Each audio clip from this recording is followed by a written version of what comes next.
It finally happened. Aaron Rodgers, 40 days after announcing on Pat McAfee's show that he intended to play for the Jets, is now a member of the New York Jets. Adam Schefter from ESPN tweeting out the terms. First of all, on the Packers side, they moved from 15 to 13 in the first round, so 2 picks up. They get the 42nd pick in the 2023 draft, pretty high in the second round.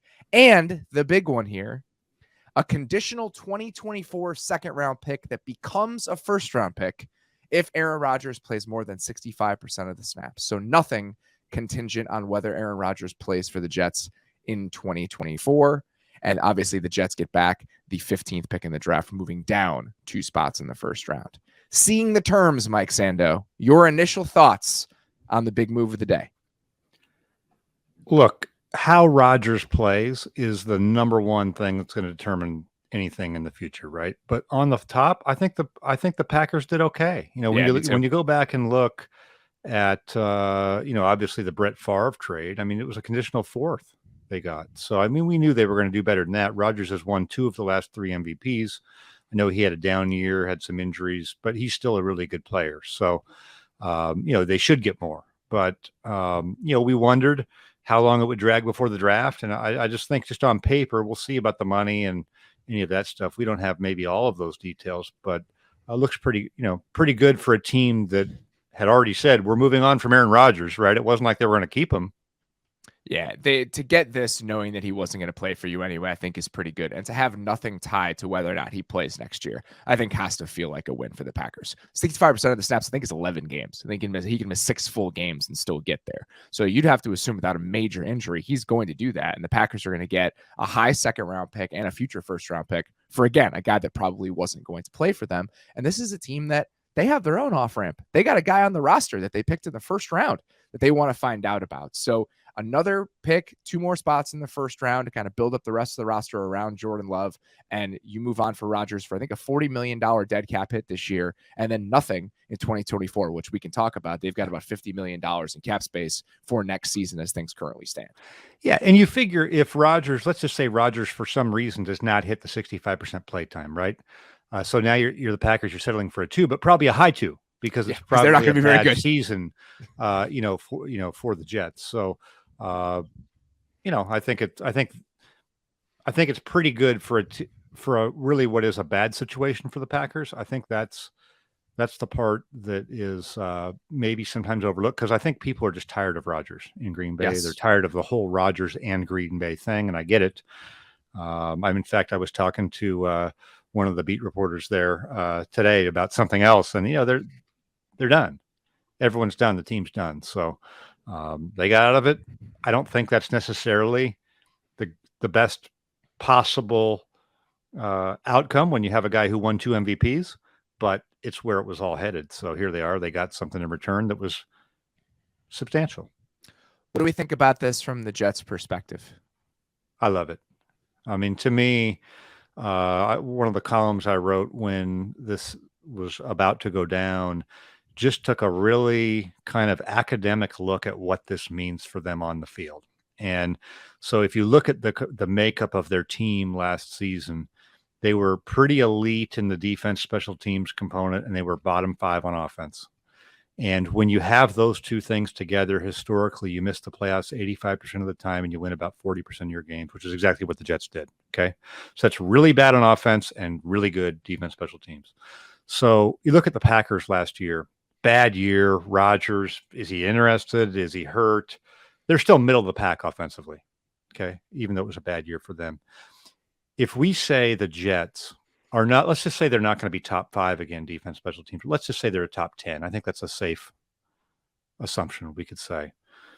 If you are a top 10 defense, special teams, and you go to middle of the pack on offense, that's Rodgers not hitting stride and having an amazing year. That's just middle of the pack. You're 75% playoffs, 10% Super Bowl. Okay. Now, if you hit the upside and you're top 10 on offense, the same good defense, you're 95% playoffs, 25% Super Bowl. That's what they're buying. Yeah. And they don't have that ability with anyone else they could get. That's Derek Carr, any of that stuff. So they bought a ceiling. It's not a guaranteed you're going to reach the ceiling, but guess what? It wasn't for the Packers either. It's not for any of the teams Even Buffalo, great team. Josh Allen, they're not guaranteed, but they have a chance. They could actually do it. So the Jets now could actually do it. They couldn't actually do it before today. So that's what they're buying. When you miss out on the second overall pick in the draft, the solutions and the contingency plans after that are never going to be good. They're never going to come without downside or risk. There's immense risk here. He's 39 years old. He's famously flippant. Who knows how engaged he's going to be? There are so many different questions here, and they're reasonable questions. But if he's campaigning with RFK Jr., right? I mean, heck, this could go any number of directions, Robert. I mean, come on.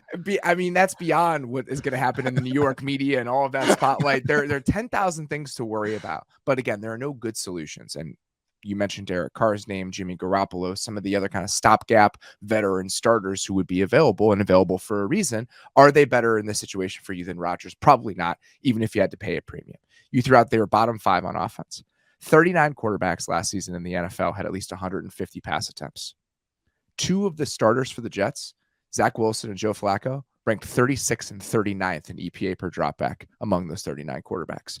They were 30th as a team in EPA per dropback. Let's say Rodgers is fine, okay? Let's say he's just a pretty good quarterback now that he's a little bit re-engaged and wanting to really show some people after getting to New York. Let's say you're a middle-of-the-road offense.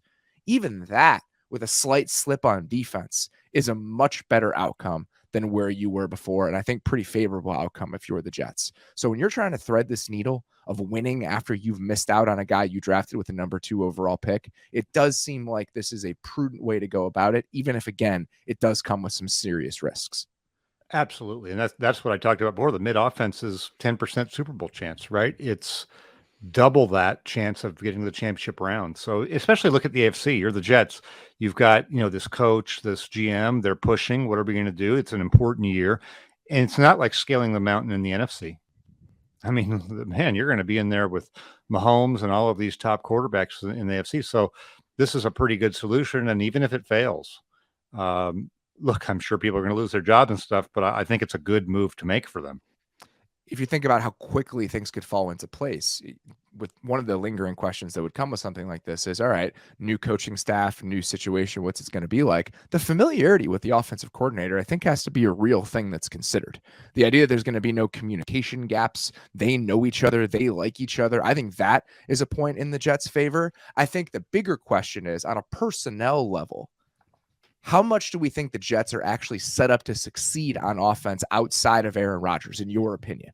Okay, so I'm really excited about Garrett Wilson. I mean, I think he's on his way, if he's not already, to being an upper tier wide receiver. So he's a good young player, but established. He's like an established young player. You bring in Alan Lazard as a complimentary player, I think that's fine. Somebody who knows Rodgers, someone who's going to be his friend, probably get along with him, that sort of stuff. So you've got a couple of weapons right away. I think there's some question marks elsewhere, but you're probably going to be getting Breece Hall back, and I'm fine with it. I think they're certainly a long ways away from having the offensive infrastructure of a Kansas City with an amazing play caller and a system that's been there forever. But I think the familiarity, like you said, with Hackett, who's also going to have a chip on his shoulder, I think, gives them a chance. I think it's good for them. And so I think they'll be, if I had to bet on what bucket they will be offensively, the middle of the pack or the,